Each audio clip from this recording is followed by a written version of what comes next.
ಸ್ನೇಹಿತರೆ ನಮಸ್ಕಾರ. ನಾನು ನಿಮ್ಮ ರಾಕೇಶ್ ಅರುಂಡಿ. ಇಡೀ ರಾಜ್ಯ ರಾಜಕಾರಣದಲ್ಲಿ ಸಂಚಲನವನ್ನು ಮೂಡಿಸ್ತಾ ಇರೋ ವಿಷಯ ಅಂದರೆ ಅದು honey trap. DKC honey trap team ಬಗ್ಗೆ ಶಾಕಿಂಗ್ ಸತ್ಯವೊಂದು ಸಿಕ್ಕಾಪಟ್ಟೆ ಚರ್ಚೆಗೆ ಕಾರಣವಾಗಿದೆ.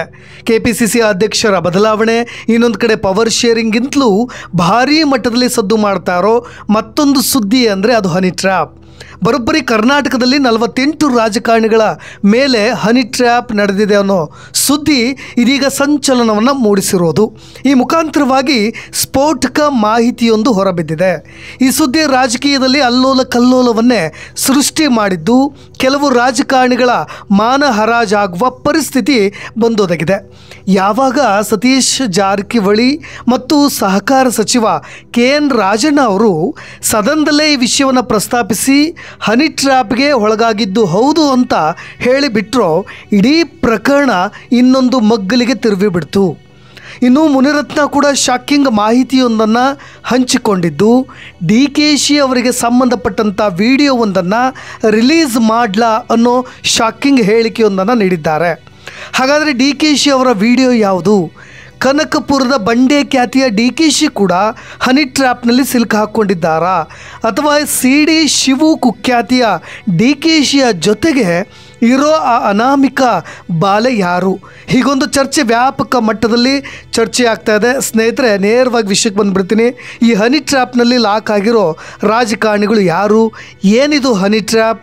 ಮುನಿರತ್ನ ಬಿಚ್ಚಿಟ್ಟಂಥ ಸ್ಫೋಟಕ ಸಂಗತಿಗಳ ಬಗ್ಗೆ ಒಂದಿಷ್ಟು ವಿವರಗಳನ್ನು ನೋಡ್ತಾ ಹೋಗೋಣ. ಸ್ನೇಹಿತರೆ, ರಾಜ್ಯ ವಿಧಾನಮಂಡಲದಲ್ಲಿ ಸಹಕಾರಿ ಸಚಿವ KN ರಾಜಣ್ಣ ಮತ್ತು ಅವರ ಪುತ್ರನ ವಿರುದ್ಧ ಹನಿ ಟ್ರ್ಯಾಪ್ ಪ್ರಯತ್ನ ನಡೆಸಲಾಗಿದೆ ಅನ್ನೋ ಆರೋಪ ಕೇಳಿ ಬರ್ತಾ ಇದ್ದಂತೆ ಈ ಕುರಿತಾಗಿ ಸ್ವತಃ KN ರಾಜಣ್ಣ ಅವರೇ, ಹೌದು ಇದು ಸತ್ಯ, ಇದರ ಜೊತೆಗೆ BJP, ಕಾಂಗ್ರೆಸ್ ಸೇರಿದಂತೆ ರಾಜ್ಯದ ನೀವೆಲ್ಲರೂ ಕೂಡ ಊಹೆನೂ ಕೂಡ ಮಾಡಲಿಕ್ಕೆ ಸಾಧ್ಯವಿಲ್ಲ, ಬರೋಬ್ಬರಿ 48 ನಾಯಕರ ಮೇಲೆ ಹನಿ ಟ್ರ್ಯಾಪ್ ನಡೆದಿದೆ ಅನ್ನೋ ಹೇಳಿಕೆಯನ್ನು ಕೊಡೋದ್ರ ಮುಖಾಂತರವಾಗಿ ಅಚ್ಚರಿಯನ್ನು ಮೂಡಿಸಿದರು. ಸ್ನೇಹಿತರೆ, ಇನ್ನೂ ವಿಚಿತ್ರ ಪ್ರಸಂಗವನ್ನು ನಡೀತಿವತ್ತು. ವಿಧಾನಮಂಡಲದಲ್ಲಿ ಕಣ್ಣೀರು ಹಾಕಿಬಿಟ್ರು ಮುನಿರತ್ನ ಅವರು. DKC ವಿರುದ್ಧವಾಗಿ ಕೆಂಡಾಮಂಡಲರಾಗಿಬಿಟ್ರು. ನನ್ನ ಜೀವನವನ್ನೇ ಹಾಳು ಮಾಡಿಬಿಟ್ಟ, ಶನಿ ಮಹಾತ್ಮನ ಮೇಲೆ ಪ್ರಮಾಣ ಮಾಡಲಿ ಅಂತ ಸವಾಲು ಕೂಡ ಹಾಕಿದರು. ರಮೇಶ್ ಜಾರಕಿಹೊಳಿ, HD ರೇವಣ್ಣ ಮೇಲೆ ಹನಿ ಟ್ರ್ಯಾಪ್ ಮಾಡಿದ್ದು ಈತನೇ.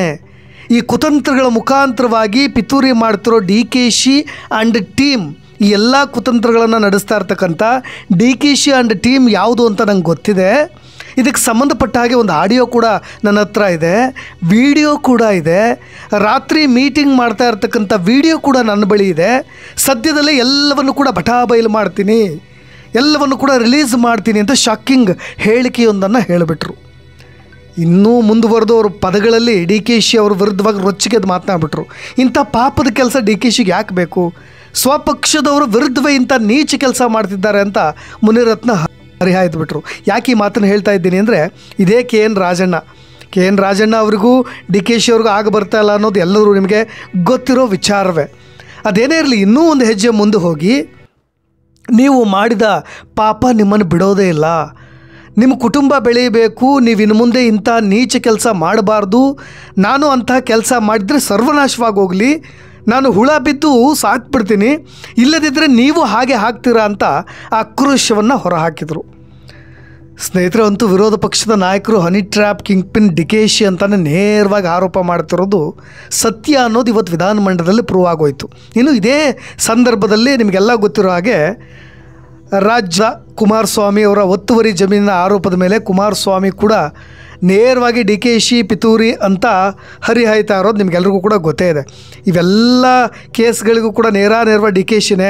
ನನ್ನ ಒತ್ತುವರಿ ಜಮೀನಿನ ಮೇಲೆ ಏನೆಲ್ಲ ಸ್ಕೆಚ್ ಹಾಕ್ತಿದ್ದಾರೆ, ಪ್ಲ್ಯಾನ್ ಹಾಕ್ತಿದ್ದಾರೆ, ಎಲ್ಲವೂ ಕೂಡ DKC ಅಂತ ಕುಮಾರಸ್ವಾಮಿ ಕೂಡ ರೊಚ್ಚಿಗೆದ್ದು ಬಿಟ್ಟಿದ್ದಾರೆ. ಇನ್ನು ಈ ಹನಿ ಟ್ರ್ಯಾಪ್ ಪ್ರಕರಣ ಯಾವಾಗ ಮುನ್ನೆಲೆಗೆ ಬಂತೋ, ಕುಮಾರಸ್ವಾಮಿ ಕೂಡ ಒಂದು X ಖಾತೆಯಲ್ಲಿ ಒಂದು ಟ್ವೀಟ್ ಮಾಡಿಬಿಟ್ಟಿದ್ದಾರೆ. ಅದು ಅಂತೂ ನೇರವಾಗಿ ಕಾರವಾಗಿಯೇ DKCನ ಪರೋಕ್ಷವಾಗಿ ತಿವಿದಿರೋದು ಅಲ್ಲಿ ಕಾಣ್ತಾ ಇದೆ.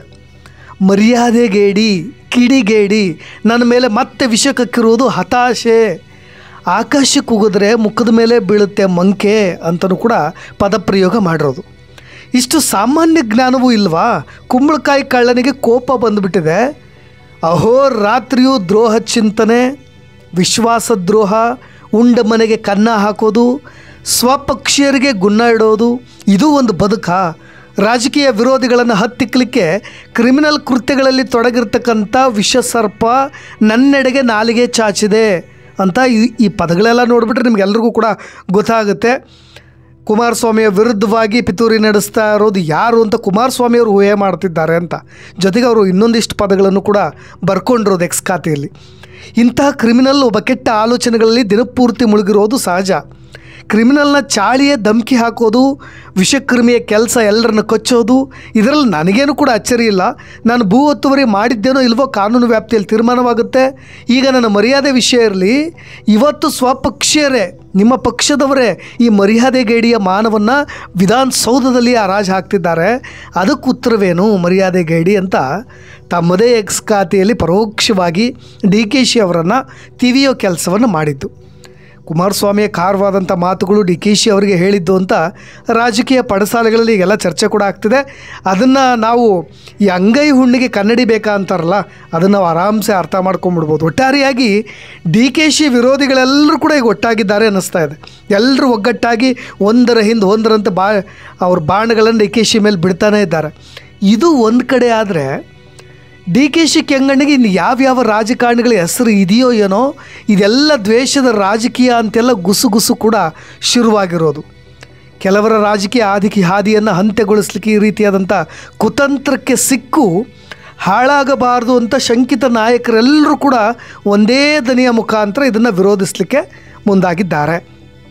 ಸ್ನೇಹಿತರೆ, ಇದಕ್ಕೆ ಸಂಬಂಧಪಟ್ಟ ಹಾಗೆ ಇವತ್ತು BJPಯ ರಾಜ್ಯಾಧ್ಯಕ್ಷರಾಗಿರ್ತಕ್ಕಂಥ BY ವಿಜಯೇಂದ್ರ ಅವರು ಕೂಡ ಈ KN ರಾಜಣ್ಣ ಆಗಿರ್ಬೋದು, ರಮೇಶ್ ಜಾರಕಿಹೊಳಿ ಆಗಿರ್ಬೋದು, ಇವರೆಲ್ಲರೂ ಹನಿ ಟ್ರ್ಯಾಪ್ಗೆ ಒಳಗಾಗ್ತಾ ಇರೋದಿದೆಯಲ್ಲ, ಅದನ್ನು CBIಗೆ ಒಪ್ಪಿಸ್ಬಿಡ್ರಿ, SITಗೆ ಒಪ್ಪಿಸ್ಬಿಡ್ರಿ. ಯಾಕೆಂದರೆ SITಗೆ ರಾಜ್ಯದ ಒತ್ತಡ ಇದ್ದೇ ಇರುತ್ತೆ. ಆಡಳಿತಾರೂಢ ಕಾಂಗ್ರೆಸ್ ಸರ್ಕಾರವೇ ಇದೆ. ಎಲ್ಲರೂ ಆರೋಪ ಮಾಡ್ತಾ ಇರೋದು ಕಾಂಗ್ರೆಸ್ ನಾಯಕರನ್ನೇ. ಹಾಗಾಗಿ ಇದು SITಗೆ ಹೋದರೆ ಯಾವುದೇ ರೀತಿಯಾದಂಥ ಪರಿಹಾರ ಸಿಗೋದಿಲ್ಲ, CBIಗೆ ಒಪ್ಪಿಸ್ರಿ ಅಂತ. ಈ ಆರೋಪಗಳ ನಡುವೆ ಎಲ್ಲರೂ ಕೂಡ DKಶಿ ವಿರುದ್ಧ ತಿರುಗಿ ಬಿದ್ದಿರೋ ನಡುವೆ DKಶಿ ಒಂದು ಹೇಳಿಕೆ ಈಗ ಸೋಷಿಯಲ್ ಮೀಡಿಯಾದಲ್ಲಿ ಸಿಕ್ಕಾಪಟ್ಟೆ ಚರ್ಚೆಗೆ ಗ್ರಾಸವಾಗಿರೋದು. ಮಂಡ್ಯದ ಜನತೆಗೆ ಒಂದು ವಿಷಯವಾಗಿ ಹೇಳಿಕೆ ನೀಡಬೇಕಾದ್ರೆ DKಶಿ ಒಂದು ದೊಡ್ಡ ಎಡವಟ್ಟನ್ನು ಮಾಡಿಬಿಟ್ಟಿದ್ದಾರೆ. ಅದು ಕೂಡ ಬೆಂಗಳೂರಿನ ಅರಮನೆ ಮೈದಾನದಲ್ಲಿ ಮಾರ್ಚ್ 17ರಂದು ಒಂದು ಯೂತ್ ಕಾಂಗ್ರೆಸ್ ಅಧ್ಯಕ್ಷರ ಪದಗ್ರಹಣ ಕಾರ್ಯಕ್ರಮ ಮಾತನಾಡಬೇಕಾದ್ರೆ ಮಂಡ್ಯದ ಜನ ಒಂದಿಷ್ಟು ಬಾವುಟಗಳನ್ನು ಪ್ರದರ್ಶನ ಮಾಡ್ತಾಯಿದ್ರು. ಇದನ್ನು ಕಂಡು DK ಶಿವಕುಮಾರ್ ಅದನ್ನೆಲ್ಲ ಕೆಳಗಿಳಿಸ್ರಯ್ಯ, ನೀವು ಮಂಡ್ಯದವರು ಛತ್ರಿಗಳ ಆಟ ನಿಲ್ಲಿಸ್ಬಿಡ್ರಿ ಅಂತ ಗದರಿಸ್ಬಿಟ್ರು. ಅವರು ಯಾವಾಗ ಮಂಡ್ಯ ಜನತೆಗೆ ಛತ್ರಿಗಳು ಅನ್ನೋ ಪದಪ್ರಯೋಗ ಮಾಡಿಬಿಟ್ರೋ ಮಂಡ್ಯದ ಜನತೆ ಕೇಳಿಬಿಟ್ಟಿದ್ದಾರೆ. ಈ ಹೇಳಿಕೆ ಜಿಲ್ಲೆಯಲ್ಲಿ ಭಾರೀ ಆಕ್ರೋಶಕ್ಕೂ ಕೂಡ ಕಾರಣವಾಗಿಬಿಟ್ಟಿದೆ. ಜಿಲ್ಲೆ ಜನರಿಗೆ DK ಶಿವಕುಮಾರ್ ಅವಮಾನ ಮಾಡಿದ್ದಾರೆ. ಮಂಡ್ಯ ಜನರ ಭಿಕ್ಷೆಯಿಂದ ಕಾಂಗ್ರೆಸ್ಗೆ ಅಧಿಕಾರ ಸಿಕ್ತು. 7ರಲ್ಲಿ 5 ಕ್ಷೇತ್ರಗಳು ಕಾಂಗ್ರೆಸ್ ಶಾಸಕರೇ ಆಯ್ಕೆಯಾಗಿದ್ದಾರೆ. ಈ ನಡುವೆ DK ಶಿವಕುಮಾರ್ ತಮ್ಮ ಜನರಿಗೆ ಈ ರೀತಿಯಾಗಿ ತಿರುಗಿ ಬೀಳ್ತಾ ಇದ್ದಾರೆ ಅಂತ.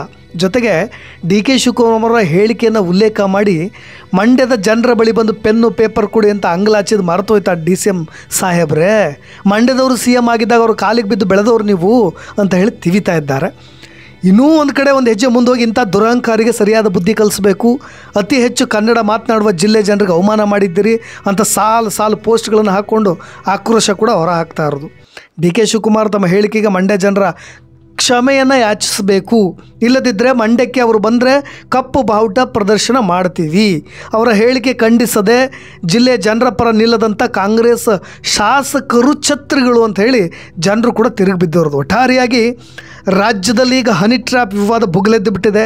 ಆಡಳಿತ ಪಕ್ಷ ಮತ್ತು ವಿರೋಧ ಪಕ್ಷಗಳು ಎಲ್ಲರೂ ಕೂಡ ಈ ಕುರಿತು ಚರ್ಚೆಯನ್ನು ನಡೆಸ್ತಾ ಇದ್ದಾರೆ. ಇಡೀ ರಾಜ್ಯದ ಜನರ ಗಮನವನ್ನು ಸೆಳೆದಿರೋದು ಹನಿ ಟ್ರ್ಯಾಪ್. ಈ ಹನಿ ಟ್ರ್ಯಾಪ್ನ ಬಲೆಯಲ್ಲಿ ಇನ್ನು ಯಾರ ಶಾಸಕರ ನಾಯಕರ ವಿಡಿಯೋಗಳು ಬಯಲಾಗುತ್ತೋ ಎಲ್ಲರೂ ಕೂಡ ಕಾದು ನೋಡೋಣ.